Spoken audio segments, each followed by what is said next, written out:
All right, we're back for part 4. We're going to talk about Italian opera composers, this time of the Romantic era. So we're continuing on our trend. The thing that we're going to continue hearing is a lot of blending between aria and recitative. The two Italian voices that I've picked are Verdi and Puccini. We're going to take a listen to Verdi first.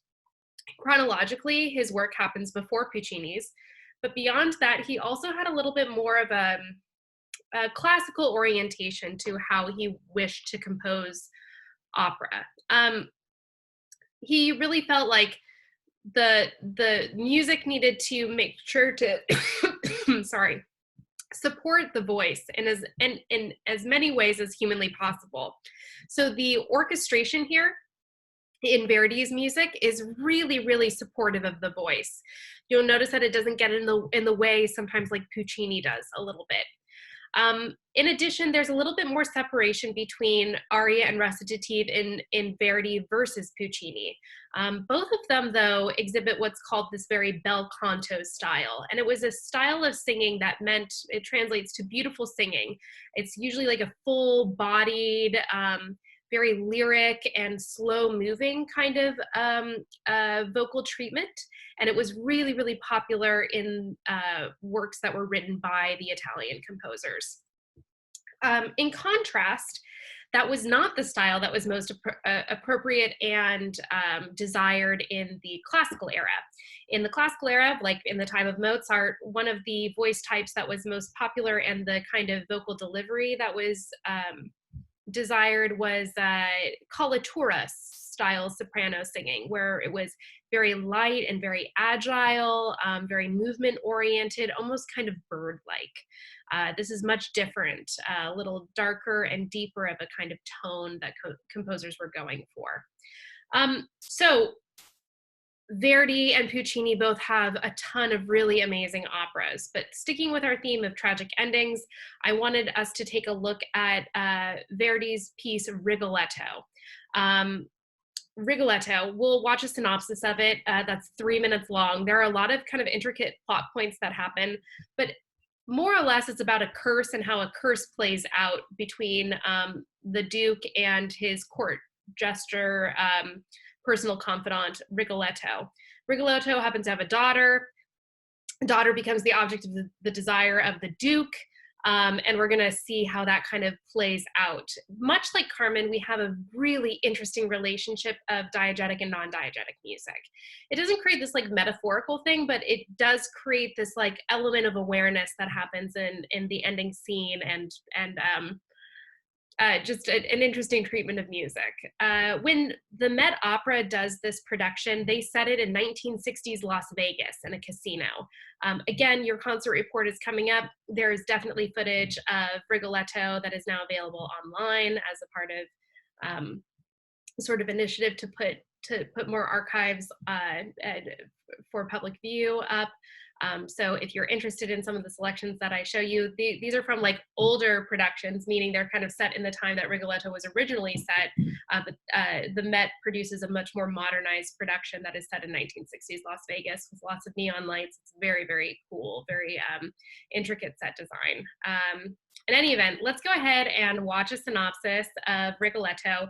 Opera Cheats does not have one on Rigoletto, but I really wanted to cover it as an opera anyway. So let me toggle over to a different kind of synopsis that will still be rather informative and give us a clue as to the larger puzzle pieces that we're going to try to investigate of the opera. Hold on for a moment.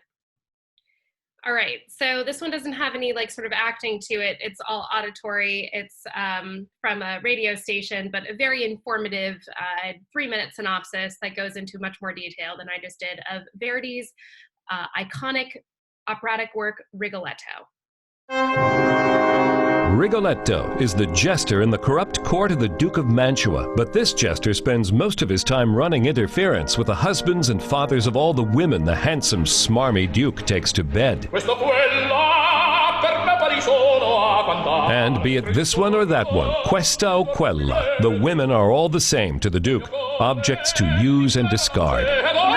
At a big party the Duke is holding, an old man, Monterone, comes in, railing at the Duke for despoiling his daughter. Rigoletto makes fun of Monterone, who turns on Rigoletto with a father's curse. The curse unsettles Rigoletto because he has a daughter too, Gilda, hidden away across town, and Rigoletto goes to visit her. She's forbidden to leave the house except to go to church, but that's where she met a handsome student with whom she's fallen in love.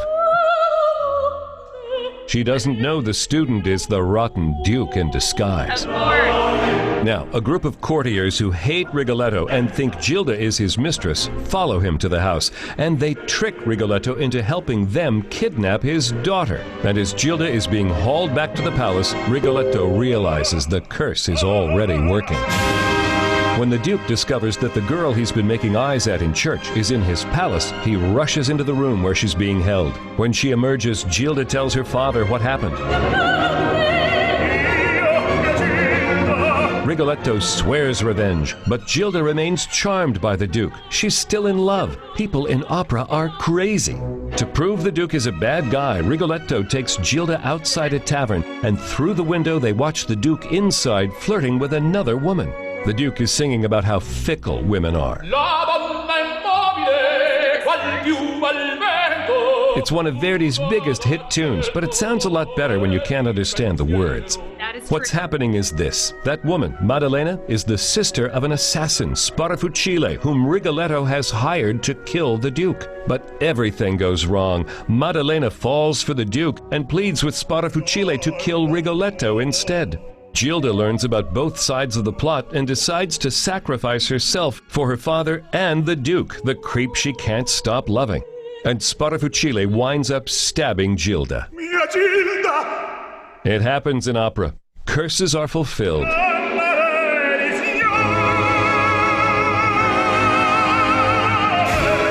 And usually a woman winds up dead. And that's Rigoletto in 3 minutes. Okay, so the first section of the opera is mostly spent trying to reinforce kind of what a dirty, awful character the Duke is. The curse is put out there. Rigoletto, like the synopsis explained, also has a daughter. The daughter ends up running into the Duke, of course, because this town is small. Somehow she doesn't know who the Duke is, and somehow the Duke doesn't know Rigoletto's daughter somehow.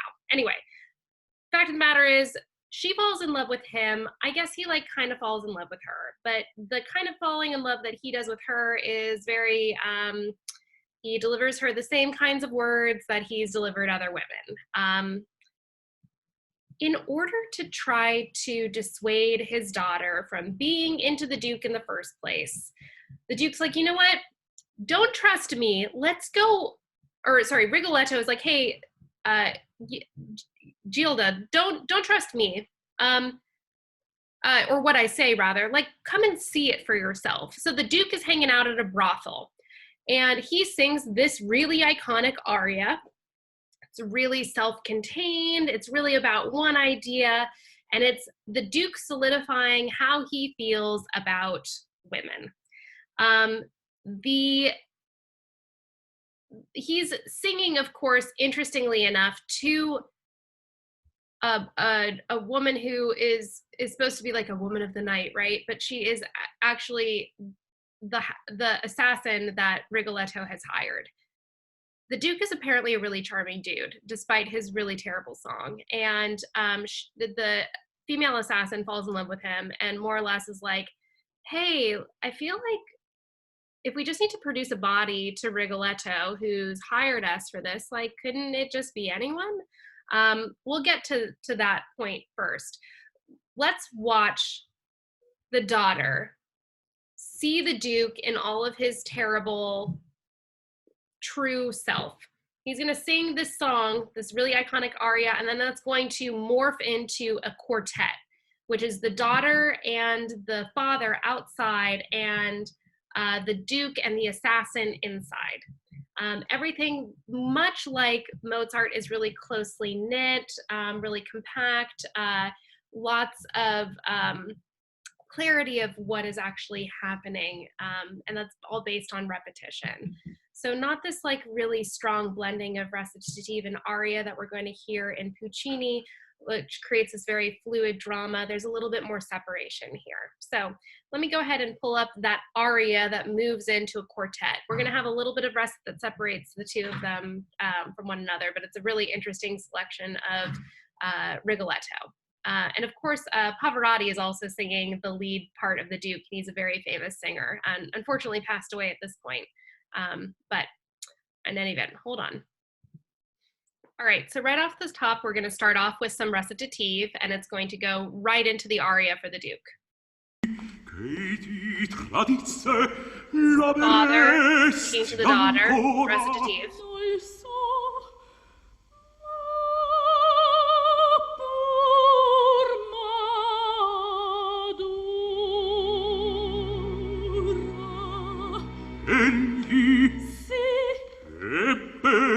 Osserva dunque.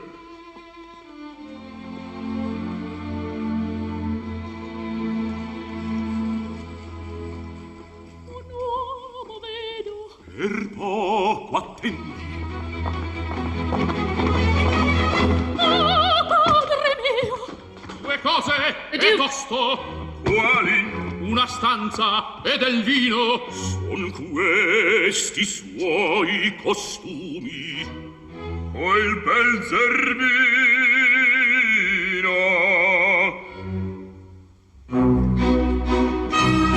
Here is our aria. 1, 2, 3, 1, 2, 3, 1, 2, 3, 1, 2, 3. So we're in compound time.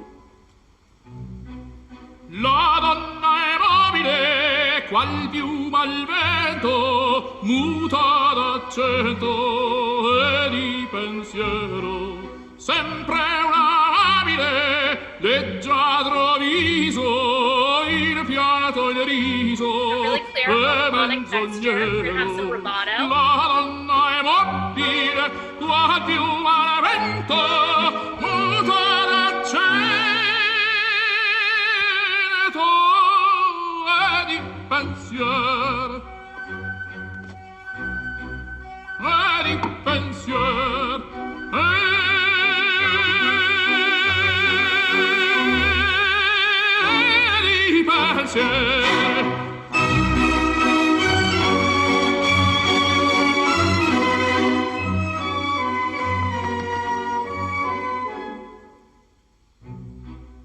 È sempre misero. So that's the assassin who just got pushed into the room. Chi le confida, mal cauto il core, pur mai non sentesi felice appieno, chi su quel seno non liva amore. La donna è mobile, qua piuma le vento, muta d'accento e di pensiero. E di pensiero.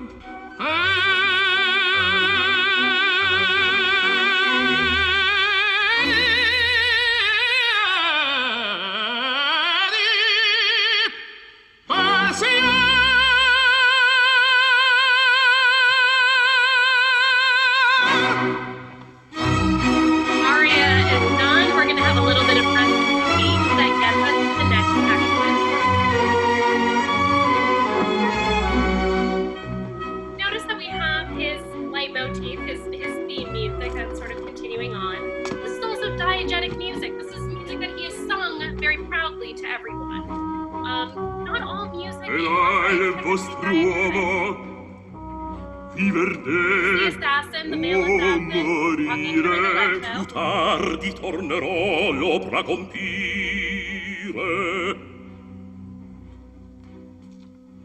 Recit is done, and now we're moving on to a quartet. Un dì sebben rammentomi, o bella ti incontrai, mi piacque di te chiedere, e intesi che qui stai, or sappi che d'allora sol te quest'alma d'ora. Il vento ti ha preso, le scorda forse adesso a un'aria il signorino davvero libertino. Sì, un mostro sole. Lasciami stordito. Il che fracasso. Stia saggio. E tu si docile non farmi tanto chiasso. Ogni saggezza chiudesi nel gaudio e nell'amore. La bella mano candida. Scherzate voi, signore. No, Son brutta. abbracciami. Però, L'amore ardente. signor l'indifferente, ti piace canzonar. Non ti può sposare. E voglio la parola. Amabile figliuola. E non ti basta ancor. E voglio la parola. E non ti basta ancor. E voglio la parola. Bella figlia dell'amore. So clever. Each of them are going to like Schiavo sort son of dei vezzi tuoi. accumulate rather. Con un detto sole tu puoi le mie pene consolar. Vieni e senti del mio cuore il frequente palpitare.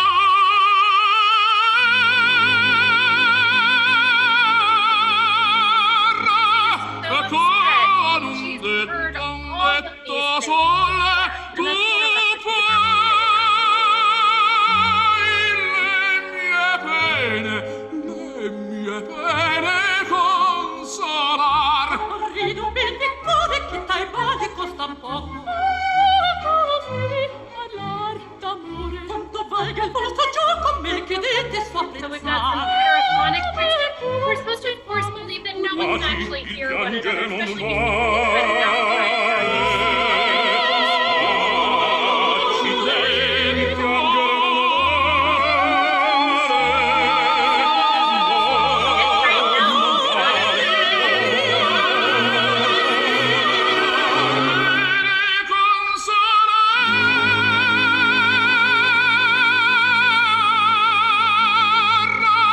But that's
tastefully done by Verdi. So one of the things that makes quartets really work is the idea that when you have the vocal layering happening, they're repeating the same text, so you're not dependent on listening to original thought. So that's one of the ways in which we can easily understand non-imitative polyphony that happens towards the end there. The most important part is the Duke's stupid little song about how flighty women are. He sings that thing all the time, and it's not really his theme song because he's privy to it, but if he was the creator of his theme song, it certainly would be. So the female assassin falls for the Duke.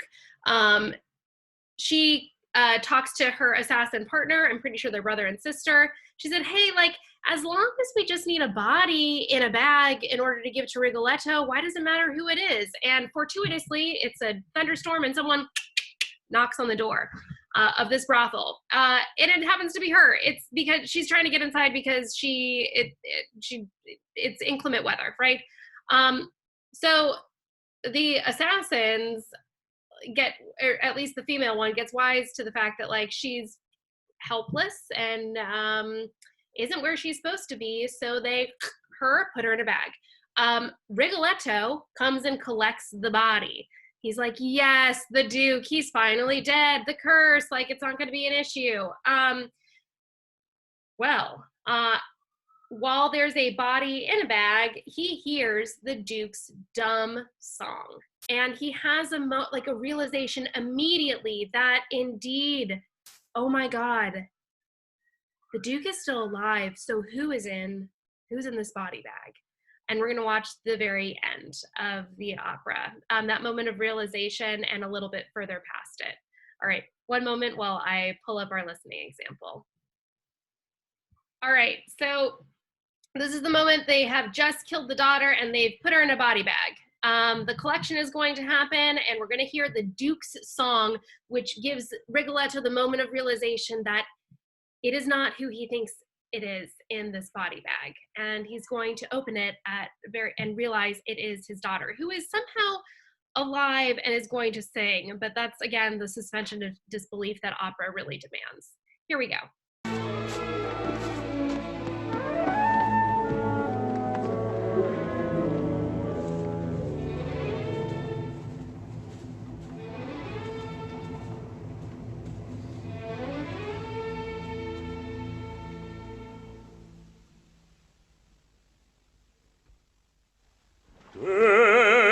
Della vendetta al fin giunge l'istante, da 30 dì l'aspetto di vivo sangue a lacrime piangendo sotto la barra del buffon.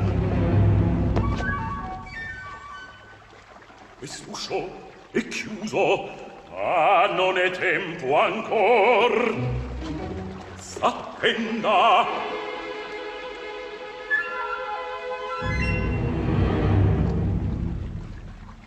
Al notte di mistero, una tempesta in cielo, in terra un omicidio. Oh, come in vero, qui grande mi sento.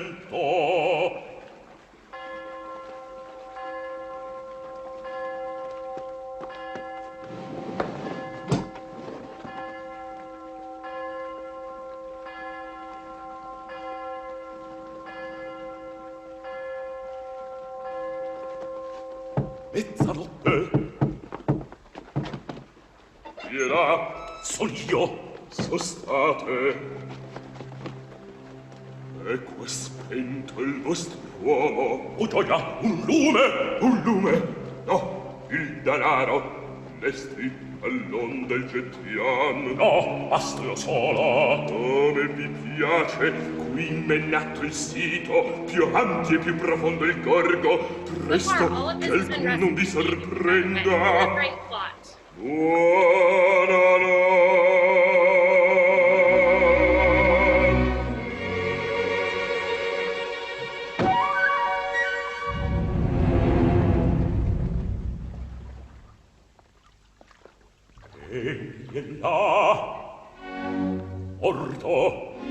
sì, vorrei vederlo. Ma che importa? È ben desso e i suoi sproni. Ora mi guardo mondo. Questo è un buffone e non potente è questo. Ei sta sotto i miei piedi ed esso con noia.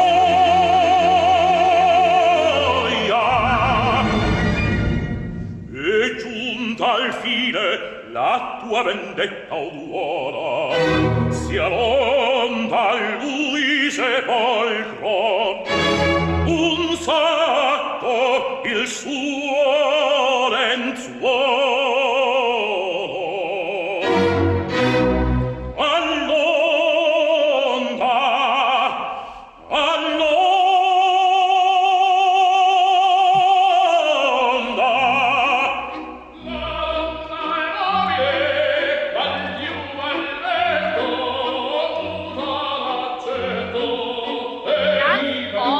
Rigoletto needs to know.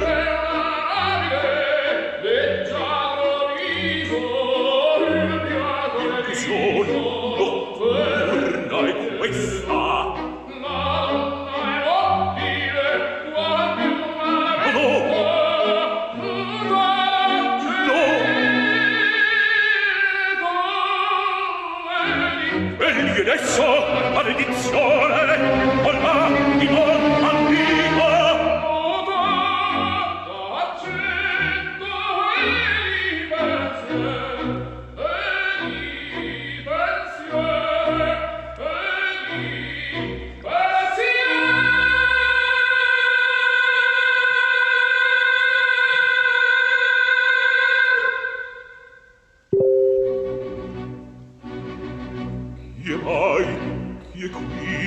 Anyway, quickly figures out who it is.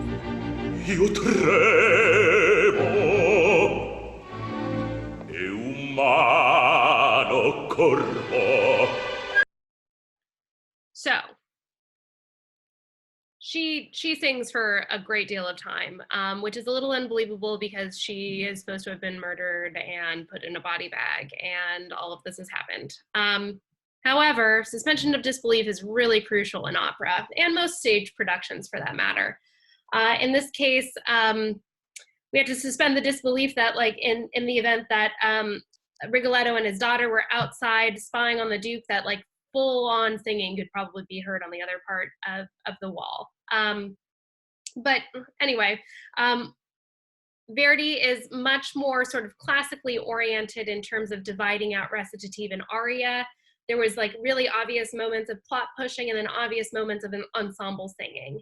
And that kind of distinguishing of textures is much more nebulous in Puccini, who we will talk about in the next section of this lecture.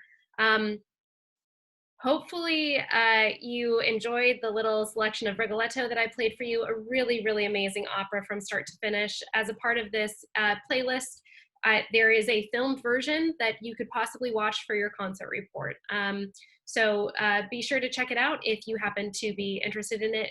It features Pavarotti, who again is a very historically famous singer at this point. All right, Puccini is next, followed by our 20th century voice, Bella Bartok. So see you in a little bit for the next part.